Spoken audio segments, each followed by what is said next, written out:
Have you been stuck leveling up your character, just wishing there was a way to level up a little bit faster?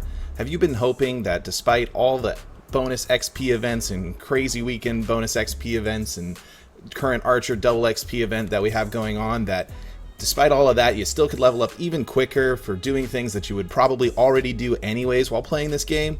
Well, make yourself comfortable and ask Mom to grab you a fresh can of Mountain Dew, because have I got a video for you. That's probably comedy, right? Anyway, what is up, guys? You got Not the Worst here, bringing you another beginner's guide. And this episode, are they episodes? They're probably episodes. We are talking about Marni Stones, what they are, what they do, how to use them, good spots to use them, etc. Reason for this video, I know a lot of the subscribers and stuff that follow the channel, obviously everybody knows Marni Stones from there, but one, I haven't done anything for the beginner's guide series in a little while, so wanted to get something with that. And two, when I look at like doing beginner's guides, I think about things when I was first playing this game that I kind of had to figure out on my own, or like learned, or was like, man, I wasted a lot of time. And this was one of those wasted a lot of time events. When I was leveling my DK first playing this game, I actually did not use a single Marni Stone until I was level 60, and then I used them from 60 to 61 at Nagas after that, after a friend told me about them. So that was kind of devastating, finding out about them afterwards. So I'm spreading the word to beginning players, especially since there's been a decent amount of influx of new players with the new class coming out. So hopefully this will tie in with your Archer leveling up choices or whatever, when you look at where to grind as you're getting your character going. Or maybe you, like me, have played for when I played for a month or two already and didn't know Marni Stones, and maybe you've been playing for a month or two and don't know what Marni Stones are. Anyways, what is a Marni Stone? Well, this bro right here really likes his pal Marni, and he'll tell you how great he is. He's actually the best. He has these items right here, and you can see there's standard one, and then there's also a 2, and then they list for what each one is. So they're kind of self-explanatory, but I'm going to cover them because that's why we're doing this video. So basically how it works, let's say we look at one of my favorite spots, Kadri. You can see this stone says target Kadri ruins enemy times 250. So if we buy one of these stones, I'm not going to because I never grind it. Well, whatever. I never grind this character, but that's fine. It's my fishing alt. You buy one of these stones. Now, when we kill automatically, we don't have to do anything to set it up. If we go to the Kadri area, once we kill 250 bros, this stone will then be filled up, and it will display a little thing on your screen that says Marni Stone has been filled. If you have another one in your inventory, it will say begin filling new Marni Stone, or it will say all stones are filled, or something along those lines. Now, the difference between the 1 and then the 2, although this one's not marked as 1, but the standard 1 and then the 2, you can see the price is obviously different. This one's 60k and this one's 110k. They do give you the same amount of enemies, just doubled, right? But for a little bit cheaper. So at first glance, you're like, oh, this is a bargain. You only spend 110 silver, you save yourself 10 silver overall buying 2 of these stones. Takes up less inventory slots, obviously, so you just get this one and kill it with 500. So the thing is, this one actually yields less XP.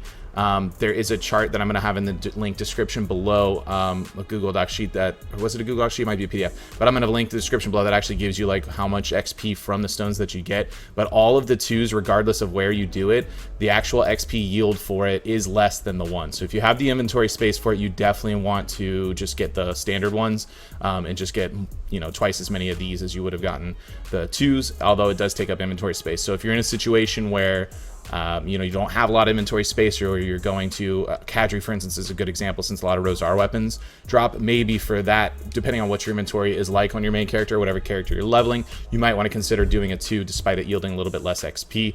Obviously, I highly advise you get the standard one, as long as you can fit it in your inventory. Now, as far as using them, you do have to be level 57, just like it's noted there. And then after level 62, that was recently changed, it used to be after level 61, you're going to get significantly less combat XP from turning the stones in from there. And again, there's a chart below for it. It's massive amounts, especially when you're like 57, 58, 59. About 60, it tapers off a decent amount, and I can tell you at 61, where I'm at on my DK, it's a nice little boost versus what you get just normal grinding, but it's not a lot. It takes a lot of these, but again, you're already killing mobs anyhow, so this is just kind of like an added thing that they put in the game to help you push along the levels for grinding, getting money, and supplementing where you get it. Now let's look at like where the places go. Ooh, we might pause the video because I might need a bit on that. Ogering. Anyway, let's look at where you can get it. You'll notice they're all listed, like I said before: Basham, Kadri, Nagas, Fogans, Bandits, Centaurs, Sulphur Mine, Rornos, Cogtum, and Shirkan Necropolis night, and there's also a separate one for Shirkan Necropolis day. And depending on if it's nighttime or daytime, oh, went to pre-order, we're not bidding on that. The video will go on. Depending if it's nighttime or daytime, the mobs are different there. You actually have to have night or day if you are grinding in Duvenkroon, or Driegen rather. But if you're at that point anyhow, you probably already know how these work, and you're probably not watching the video. So let's talk about basic ones here.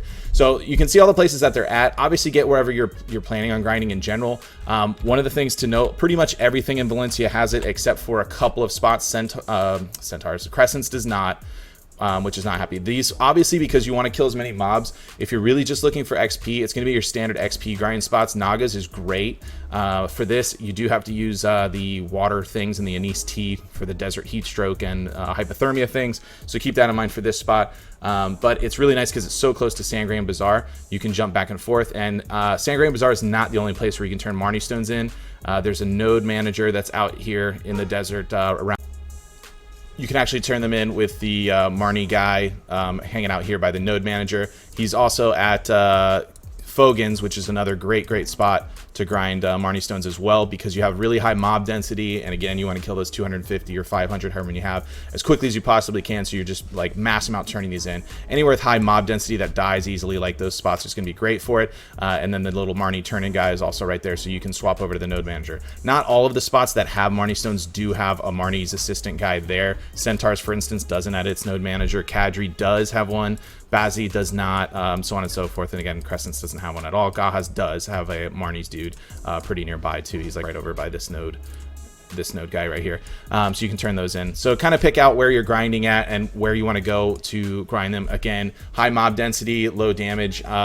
I do like Kadri for it. The density's good there, but you need a little bit higher AP to get around. These guys are pretty armored up, so it takes a lot of damage. I do talk about grinding Kadri a lot just because I do enjoy it. I do not recommend, just in general, grinding at Bazi Den, just in general, unless you're really looking for Bazi belts, or maybe you're working on getting a Tri-Bazi or something, then maybe that makes sense to do that, but it's not great here. You're not going to get very high mob density. It's going to take you a long time to fill up those Marni Stones. You can, if you want to do the daily Kaffir Stone, it's only 250 mobs to start with, so you could do that, pick up the quest, and just grab 250 Marni Stone for that one. Centaur, same thing. These mobs are a lot harder to kill. They're a little bit spread out, not nearly as bad as Bazi, but their density is a little bit lower than some of the other places. You won't burn through them quite as quickly as the others, so again, if you're on just that XP grind, wouldn't recommend that. You're going to see that Nagas and Fogans and Bandits are going to be really heavily. Bandits is going to be more contested, and these guys are a little bit higher if you're in lower XP, or if you're lower leveled, 57, 58, something like that. Mostly stick with Nagas. I personally did Nagas. You could do Fogans just the same. I just like Nagas because the ease of having like a town right here where you can go back, dump stuff, do what you got to do. Whereas Fogans, you got to commit a little bit more just because it's a little bit of a trip to head out there as well. We did mention there's a couple places in Kama Sylvia and Driegen as well. So you have Forest Rornos.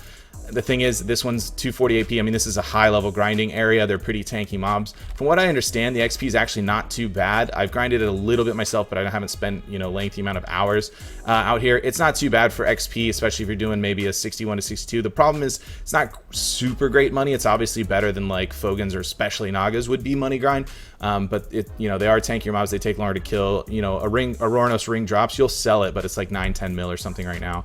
So it's not crazy money. And then over here in Driegen, this one's actually not too bad. If you've got the AP for this and you're considering, oh, maybe I'll do like, a Kadri or Centaur or something like that, you can definitely do Blood Wolf Settlement. These guys die pretty easily. It does say recommended AP 190 for it, but in all honesty, these are they're barely tougher than Kadri mobs. The Centaur and the Bazi also say 190, and these guys die easier. Their density is actually pretty crazy. They have really high mob density, which is nice. There's some decent world drops that you can get, the Cognatuk and the scales and stuff like that in Driegen that can help out your money farm a little bit, and it is great density at the Blood Wolf Settlement in general.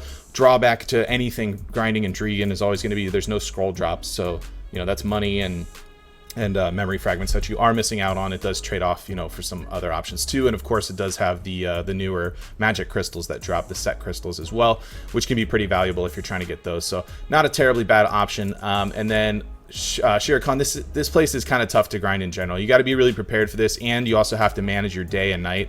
For the most part, if you want the belt, this is kind of my take on it, is kind of treat it like Bazi. If you're farming for the belt, farm for the belt. If you're farming for Marni Stones, that ain't it, Chief. It's not, that spot's just really not going to be great. The mobs are like in kind of packs. It's kind of like similar to centaurs. The mobs are a little tougher than centaurs, but as far as how the mobs are spread out, it's about like that. So anyhow, once you fill them up, you just run back to this same bro. Again, I mentioned you can go to the node manager VR, or if you are doing a trip back to Sandgrain Bazaar for whatever reason, dump off some stuff, pick up potions, whatever you got to do.